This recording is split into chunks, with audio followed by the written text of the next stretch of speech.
Jules, when you talk about football's reaction as well in terms of the authorities, now the line has been overall, and I think with some justification, that football federations and leagues and clubs, they're not governments, they're not epidemiologists, they're not doctors. They follow the official advice. I think it's a way of them to cover their rear ends as well. And we had a situation last week. Wayne Rooney wrote about this very eloquently. Very well in the Sunday Times, yeah. He is angry.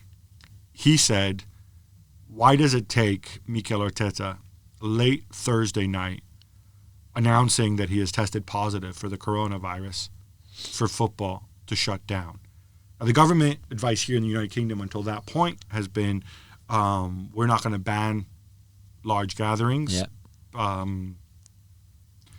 Eventually, later they did, and of course they banned the large gatherings, though, and it still is, because over a certain number you have to have X amount of ambulances and police there, and this way they can keep them free.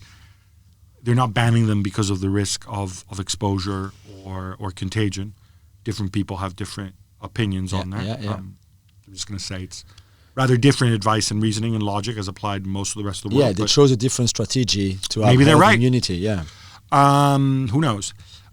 But I do find it extraordinary that when you know the entire Arsenal squad is at risk because Evangelos Marinakis, the Olympiacos owner, who, when Olympiacos played against Arsenal, he later come out and he said, look, I've tested positive, that you're just going to wait. You're going to wait. You're going to wait until Friday morning to suspend everything. You're going to wait for one of these guys to test positive when people have been quarantined and are in self-isolation. I think Rooney has a point. Yeah. And I am surprised how passive a lot of these footballers have been. And the first point is, why is Wayne Rooney the first one really to come out so strongly against those crazy decisions from the Premier League and the EFL as well, to have wanting to play for so long. I mean, let's not forget, 48 minutes before the Arsenal statement on Mikel Arteta, the Premier League had a statement themselves saying everything is going to go like normal, like if nothing had happened. We're gonna have all the Premier League games this weekend, none behind closed doors, with all the fans, all the night. This is like, and you were thinking already, really? Do you think the players are kind of passive on this, or do you think they've been told by the clubs, don't express an opinion on what the Premier League are doing?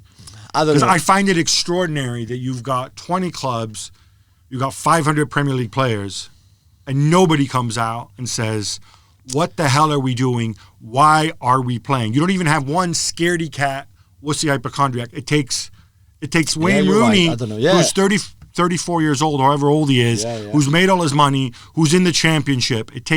And who is kind of the master of his domain at Derby County. Yeah. He's got nothing to lose, for him to come out and speak.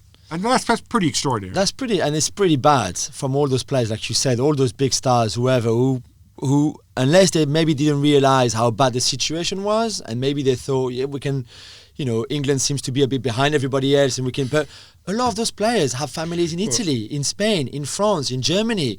They would see the damage that the virus has already done there, and they were thinking like, they should not even have wanted to play. Someone should have come and said, I don't want to play. I don't want to travel to Brighton on Saturday. I don't want to go there. I don't want to go there. And that, it was just I think stand by. It was nothing. I find it extraordinary, and even for those who watched the clip of Jurgen Klopp losing his cool with our colleague Martin Ainstein, when he was asked in the pre-match press conference ahead of the Atletico game, when he was asked, well, how do you feel about, Spain's on lockdown, players coming here? And he kind of like, well, where are you coming from? You came from Spain. I thought it was one of those situations where I couldn't understand what point Klopp was trying to make. Yeah, I agree. Other than, I felt to me, maybe just because I like Klopp and I'm biased here, but I think he's like, oh, young man, there's so much crap I want to tell you about decisions that are being made, but I simply cannot right now.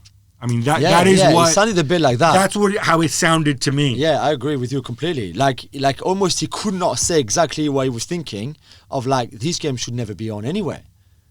And I have to say, I went there, and I did think, sat there, and I had the PSG game on the iPad, and I was like, their stadium is empty, we're here, there's like, I don't know, 50,000 people, 55,000 people in this stadium. 3,000 of them come from Spain, which is the second most European country with the most positive. And which is officially on lockdown. Officially on lockdown. They're here. They're like, they're just there.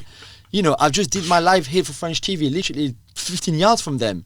And I'm like, and I think maybe Klopp, you're right, maybe Klopp was thinking, we should never be here. We should never have a press conference here in the first place. Why that press conference was on when a few other press conferences, like before the PSG Dortmund game again, was completely cancelled. And yet Klopp had to answer those questions. Maybe he was thinking, I don't want to be here with you Spanish people, for example. No offense to Spanish people, but he might have felt like not safe. I don't think he wants to be surrounded by English people either. He wants to be surrounded by anybody. He wants to be at home in Klopp Castle, with his family in isolation and following the advice that most people, including people in Germany, which is where he's from, has been given. Yeah. And I think this is what leads to so much confusion, especially in the Premier League, which is by far the most international league in the world, both in terms of the number of players, the number of coaches, the number of owners. There are a lot of people who are answering the same question. Yeah. I mean, Angelo Gbonna spoke out about it, a few others. It's pretty extraordinary, and I think when all this is over, I think a lot of people might want to review some of the practices and the way things have gone. Well, thank you very much for watching ESPN on YouTube. For more sports highlights and analysis, be sure to download the ESPN app. And for live streaming, premium content, and let's not forget as well, ESPN FC 7 days a week. Subscribe to ESPN+.